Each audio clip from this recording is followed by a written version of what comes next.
നമുക്ക് ഈ യൂറിൻ എന്താണെന്ന് നോക്കാം.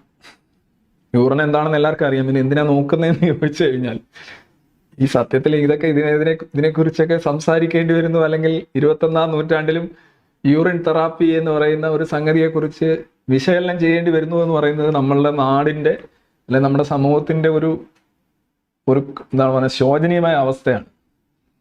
പക്ഷേ അത് ചെയ്യാതിരിക്കാൻ നിവൃത്തിയില്ല. ഇതേപോലെയുള്ള സാധനങ്ങളാണ് പോപ്പുലർ ആവുന്നത്, ആളുകൾ കൂടുതൽ ഇഷ്ടപ്പെടുന്നതും പ്രൊമോട്ട് ചെയ്യുന്നതും. അപ്പോൾ ഈ യൂറിനെ കുറിച്ചൊരു കാര്യം പറയുകയാണെന്നുണ്ടെങ്കിൽ, യൂറിൻ ഒരു വിസർജ്യമാണ് എന്നുള്ള കാര്യത്തിൽ ആർക്കും ഒരു തർക്കം ഉണ്ടാകാൻ വഴിയില്ല.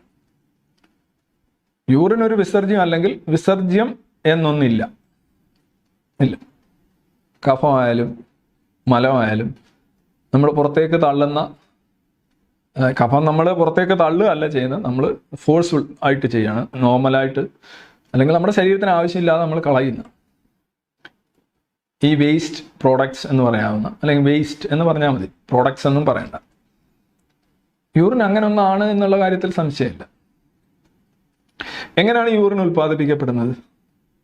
നമ്മുടെ ശരീരത്തിലെ ജലാംശം, ആ ജലാംശത്തിൽ ഒരുപാട് കാര്യങ്ങൾ അടങ്ങിയിട്ടുണ്ട്. മിനറൽസ് ഉണ്ട്, മറ്റ് ടോക്സിക് എലിമെന്റ്സ് ഉണ്ട്.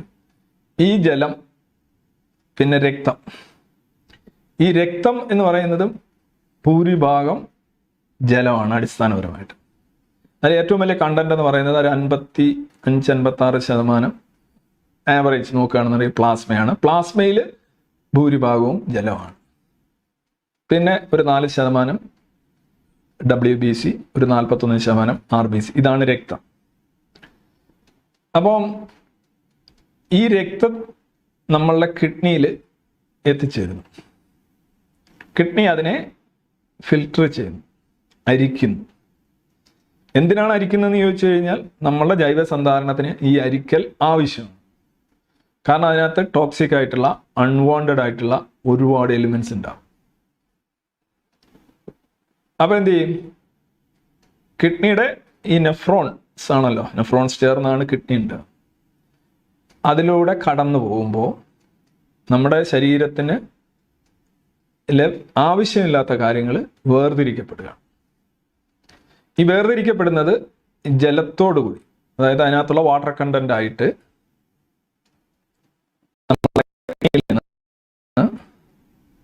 രണ്ട് ബ്ലാഡർ ഉണ്ട് എന്ന് പറയുന്ന രണ്ട് ബ്ലാഡർ നിങ്ങൾ ആ പടത്തിൽ കാണുന്നുണ്ട്, താഴെ കാണാം. യുറീറ്റർ എന്ന് പറയുന്ന 2 ബ്ലാഡർ വഴി യൂറിനറി ബ്ലാഡറിൽ എത്തിച്ചേരുക. ഉണ്ടോ? ബ്ലാഡർ ഒരു കപ്പ് പോലെ ഇരിക്കുന്നു. അതൊരു ശരിക്കും ഒരു പമ്പിൻ്റെ സ്വഭാവമുള്ള, എക്സ്ട്രാക്ട് ചെയ്യാനും വികസിക്കാനും സങ്കോചിക്കാനും ശേഷിയുള്ള ഒരു സഞ്ചിയാണ് ഈ ബ്ലാഡർ എന്ന് പറയുന്നത്. ആ ബ്ലാഡറിൽ നിന്ന് നമ്മൾ കാണുന്നത് എന്താണ്? യുറിത്ര എന്ന് പറയുന്ന ഒരു പ്രവേശന ദ്വാരം. ഇത് നേരെ തുറക്കുന്നത് നമ്മളുടെ പീനസിലേക്കാണ്. പീനസ് വഴി ഈ യൂറിൻ പുറത്തേക്ക് പോകും. ഇവിടെ നമുക്ക് എപ്പോൾ മൂത്രം ഒഴിക്കണമെന്ന് തോന്നുന്നു, എന്താണ് നമ്മളുടെ ഈ യൂറിനറി ബ്ലാഡറിലും ഈ യുറീത്രയിലും ഒക്കെ പ്രവർത്തിക്കുന്ന ന്യൂറോളജിക്കൽ സിസ്റ്റം ഉണ്ട്. ഇത് നമ്മുടെ തലച്ചോറിനെ അറിയിക്കുകയും ടോയ്ലറ്റിൽ പോകാനായിട്ടുള്ള ഒരു എന്താ പറയുന്ന ഒരു നിർദ്ദേശം നമുക്ക് കിട്ടുകയും ചെയ്യും. അങ്ങനെയാണ് നമ്മൾ മൂത്രം ഒഴിക്കുന്നത്. അപ്പോൾ രക്തം വന്ന് കിഡ്നിയിലൂടെ അരിക്കപ്പെട്ട് യുറീറ്റേഴ്സ് വഴി സഞ്ചരിച്ച് യൂറിനറി ബ്ലാഡറിലെത്തി അവിടുന്ന് യുറീത്ര വഴി, പീനസ് വഴി, ലിംഗം വഴി മൂത്രം പോകുന്നു. അത് ഞാൻ പുരുഷന്മാരുടെ പറഞ്ഞാണ്. സ്ത്രീകളുടെ ഇതേപോലെ തന്നെയാണ്, വ്യത്യാസമൊന്നുമില്ല. അപ്പം ഇവിടെ നമ്മൾ കാണുന്നൊരു കാര്യം, ഈ സംഗതി നമ്മുടെ കിഡ്നി വളരെയധികം പണിപ്പെട്ട് അരിച്ച് കളയുന്ന കാര്യമാണ്, ആവശ്യമില്ലാത്ത കാര്യം, നോട്ട് വാണ്ടഡ്. അത് ഉറപ്പാണല്ലോ. ഇവരെല്ലാം ന്യൂറോപാത്തുകളാണ്, ന്യൂറോപ്പതി എന്ന് വേണമെങ്കിൽ പറയാം.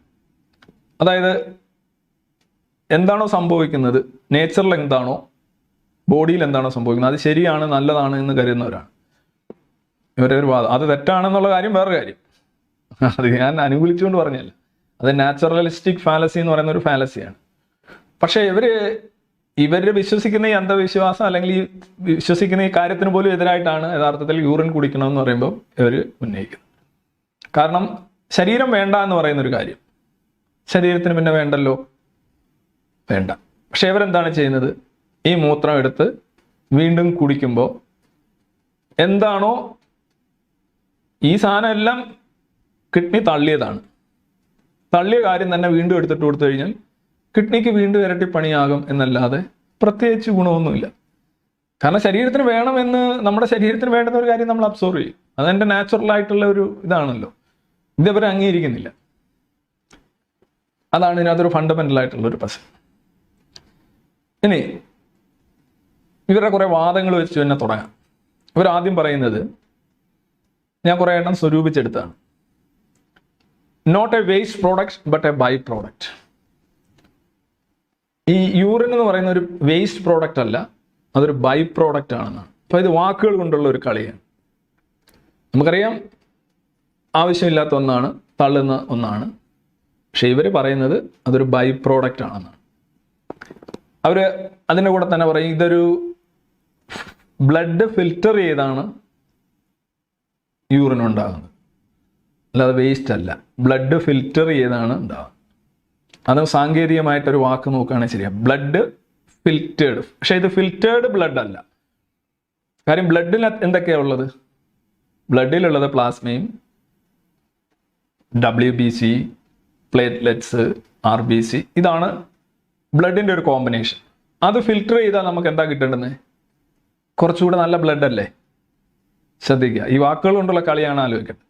വെള്ളം ഫിൽറ്റർ ചെയ്യുന്നുണ്ട്, അപ്പോൾ നമുക്ക് എന്താ കിട്ടുന്നത്? കുറെ കൂടെ ശുദ്ധീകരിച്ച വെള്ളമാണ്. ഓക്കെ, പക്ഷെ ഇവിടെ ഫിൽറ്റർ ഔട്ട് ചെയ്യുകയാണ്. അതായത് ഈ ബ്ലഡിൽ ആവശ്യമില്ലാത്ത കാര്യങ്ങളാണ് പുറത്തേക്ക് വരുന്നത്. അപ്പൊ ഇവരെന്താ പറയുന്നത്? ബ്ലഡ് ഫിൽറ്റേർഡ് ബ്ലഡ് ആണ്. ആളുകൾ കേൾക്കുമ്പോൾ ശരിയാണ്, ബ്ലഡ് ഫിൽറ്റേർഡ് ആണ്, ഫിൽറ്റേർഡ് ബ്ലഡ്. അങ്ങനെയല്ല, നമുക്ക് രക്തമല്ല യൂറിനായിട്ട് കിട്ടുന്നത്, രക്തത്തിൽ നിന്ന് തള്ളപ്പെടുന്ന വസ്തുക്കളാണ്. ഇതാണ് ഒരു ആർഗ്യുമെന്റ്. അത് ആ സാങ്കേതികതയിലും വാക്കുകളിലും പിടിച്ചുള്ള ഒരു തള്ളലാണ് എന്ന് മനസ്സിലാക്കുക.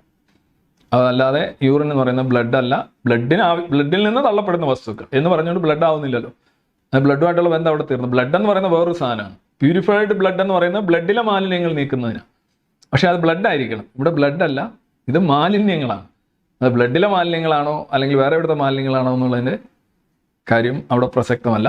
ഫിൽറ്റർ ഔട്ട് ചെയ്യുക. മാലിന്യം എന്ന് പറഞ്ഞാൽ വേണ്ടാത്തതെന്നുള്ള അർത്ഥത്തിലാണ് ഞാൻ പറഞ്ഞത്. ഇവർ പറഞ്ഞത്, during World War II, when penicillin first available, it was a very scarce commodity. And scarce urine of patients getting penicillin collected, purified, penicillin extracted and reused. ഈ പെൻസിലിൻ ആദ്യം ഇൻട്രൊഡ്യൂസ് ചെയ്യുന്ന കാലഘട്ടത്തിൽ അതൊരു വളരെ സ്കെയ്സ് ആയിട്ടുള്ള, വളരെ ദുർലഭമായി കിട്ടുന്ന ഒരു കാര്യമായതുകൊണ്ട് ഈ പെൻസിലിൻ കിട്ടിയ, ആ ചികിത്സ കിട്ടിയ രോഗികളുടെ മൂത്രം എടുത്തതിന് ശേഷം അതിനകത്തുനിന്ന് പെൻസിലിൻ എക്സ്ട്രാക്ട് ചെയ്തെടുക്കുമായിരുന്നു. അപ്പം മൂത്രം വഴി. അവിടെയും ശ്രദ്ധിക്കുക, അങ്ങനെ ചെയ്തിട്ടുണ്ട് എന്നിരിക്കട്ടെ, നമ്മുടെ പെൻസിലിൽ നിന്ന് ഇത് എക്സ്ട്രാക്ട് ചെയ്തെടുക്കുകയാണ്. നമ്മളൊരു മെഡിസിൻ്റെ അല്ലെ മോഡേൺ മെഡിസിൻ്റെ ആയാലും ഒരു അടിസ്ഥാന തത്വം എന്താണ്? ലോകത്തുള്ള എല്ലാ വസ്തുക്കളും ഉണ്ടാക്കിയിരിക്കുന്നത് ഈ ആവർത്തന പട്ടികയിലെ മൂലകങ്ങൾ വെച്ചാണ്. ഈ പ്രപഞ്ചത്തിലെ അല്ലേ, അവയുടെ കോമ്പിനേഷൻസും. അപ്പോൾ നമ്മുടെ ശരീരത്തിലുള്ളതെല്ലാം അതൊക്കെ തന്നെയാണ്. പൊട്ടാസ്യം ആയാലും അയൺ ആയാലും അല്ലെങ്കിൽ കോപ്പർ ആയാലും ഇതൊക്കെയാണ് നമ്മുടെ ശരീരത്തിലുള്ളത്. പുറത്തുള്ളതും എന്താണോ നക്ഷത്രങ്ങളിലുള്ളത് അത് തന്നെയാണ് നമ്മളിലുള്ളത്. എന്താണ് ഈ പൊട്ടാസ്യവും ക്ലോറിനും ഒക്കെ ആയിട്ടുള്ള വ്യത്യാസം? എന്താണ്? അതെല്ലാം വ്യത്യസ്തമായ അടുക്കുകളാണ്. സബാറ്റോമിക് പാർട്ടിക്കിളിന്റെ വ്യത്യസ്തമായ അടുക്കുകളാണ് ഓരോ മൂലകങ്ങളും നമ്മൾ വിളിക്കുന്നത്. അടുക്കുകൾ എന്ന് പറയുമ്പോൾ ചിലപ്പോൾ ഇത്ര ഇലക്ട്രോൺ ബാഹ്യതമ ഷെല്ലിൽ, ഇത്ര പ്രോട്ടോൺ ന്യൂക്ലിയസിൽ. ഇതൊരു അടുക്കാണ്. നമ്മൾ ഒരു അടുക്ക് എടുക്കുക, വേറൊരു അടുക്കുകൾ. ഇതെല്ലാം വിന്യാസങ്ങളാണ്, ഇതെല്ലാം പാറ്റേൺസ് ആണ്. ഈ പാറ്റേൺസ് വ്യത്യാസപ്പെടുമ്പോഴാണ് ശരിക്കും വ്യത്യസ്തമായ മൂലകങ്ങൾ ഉണ്ടാകും. അല്ലെങ്കിൽ എല്ലാം ഒരു മൂലകമാണ്, അല്ലെങ്കിൽ എല്ലാം ഒരു സാധനമാണ്. കാരണം എന്ന് വെച്ച് കഴിഞ്ഞാൽ അടിസ്ഥാനപരമായിട്ടുള്ള ഈ ഫണ്ടമെന്റൽ പാർട്ടിക്കിൾ നമ്മൾ പറയുന്ന പ്രോട്ടോണും ഇലക്ട്രോണും ന്യൂട്രോണും ഒക്കെ നോക്കുകയാണെന്നുണ്ടെങ്കിൽ എല്ലാ മൂലകങ്ങളിലും ഒന്ന് തന്നെയാണ്. അവയുടെ അടുക്കിലും അവരുടെ നമ്പറിലുമാണ് വ്യത്യാസം.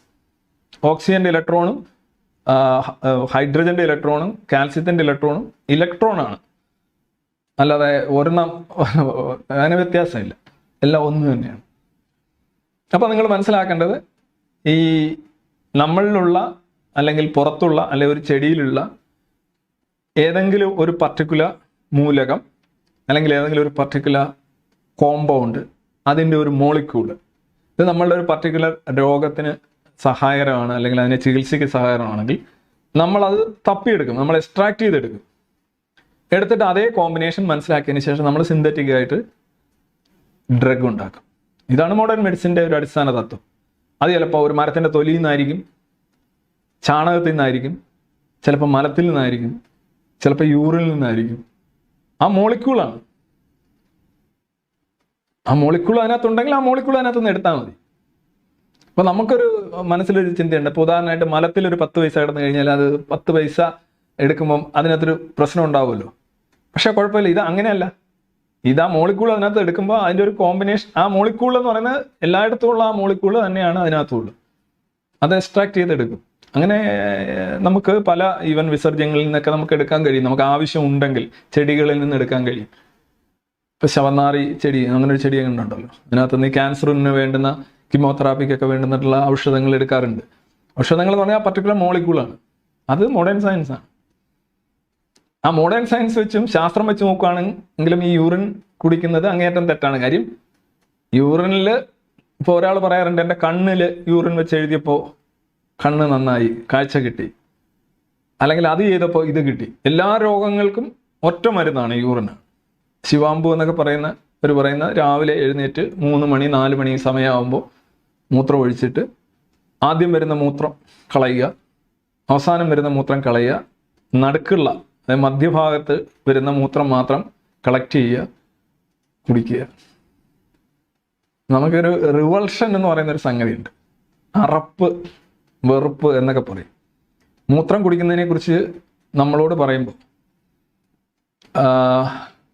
ഭൂരിപക്ഷം മനുഷ്യർക്ക് അത് അറപ്പായിരിക്കും, മഹാഭൂരിപക്ഷം. കാരണം എന്ന് വെച്ച് കഴിഞ്ഞാൽ ഈ അറപ്പ് നമ്മൾ കണ്ടുപിടിച്ചതല്ല, ഇത് നമ്മളുടെ തീരുമാനമല്ല. നമ്മളത് ആയിക്കളയാം എന്ന് പറഞ്ഞ് തീരുമാനിക്കുന്നതല്ല. നമുക്ക് കുറേ വസ്തുക്കളോട് അറപ്പുണ്ട്, വെറുപ്പുണ്ട്, കുറേ വസ്തുക്കളോട് നമുക്ക് ഇഷ്ടമുണ്ട്. ഇതെല്ലാം തന്നെ നമ്മുടെ ജൈവ പരിണാമത്തിൻ്റെ ചരിത്രം നോക്കുകയാണെന്നുണ്ടെങ്കിൽ നമ്മുടെ മസ്തിഷ്കം മനസ്സിലാക്കിയെടുത്തിട്ടുള്ള കാര്യങ്ങളുടെ അടിസ്ഥാനത്തിലാണ്. എന്താണ് മധുരത്തെ നമ്മൾ ചേസ് ചെയ്യുന്നത്? മധുരം ഊർജ്ജദായകമാണ്, ഗ്ലൂക്കോസാണ്, ഷുഗറാണ്. ഇതിനൊക്കെ അടിസ്ഥാനമുണ്ട്. നമ്മൾ വർജിക്കുന്ന കാര്യങ്ങൾ, നമ്മൾ സ്വീകരിക്കുന്ന കാര്യങ്ങൾ, നമ്മൾ അറപ്പോടുകൂടി കാണുന്ന കാര്യങ്ങൾ, ഇതെല്ലാം തന്നെ നമ്മുടെ ജൈവ പരിണാമവുമായി ബന്ധപ്പെട്ട ചില നിയമങ്ങൾ കൂടിയാണ്. അതുകൊണ്ടാണ് മൂത്രം, മലം, ഇപ്പോൾ ഉദാഹരണമായിട്ട് നമ്മൾ വളരെ ഇതായിട്ട് കാണുന്ന മലമാണ് നായ ഭക്ഷിക്കുന്നത്. അവർക്കത് പ്രശ്നമല്ല. നമ്മൾ ആലോചിക്കുന്നത് എന്ത് നായ എന്നാലോചിക്കും. ഇതൊക്കെ ഒരു ജൈവ പരിണാമത്തിൻ്റെ ആ ഒരു വഴിത്താരകൾ അടയാളപ്പെടുത്തുന്ന മൈൽ സ്റ്റോൺസ് ആണ് നമ്മുടെ പല റിവൾഷൻസും പല അറപ്പുകളും. അങ്ങനെ ഒരു അറപ്പാണ് നമുക്ക് മൂത്രത്തോടുള്ളത്. ഇതാണ് ഇവർ കുടിക്കാൻ പറയുന്നത്.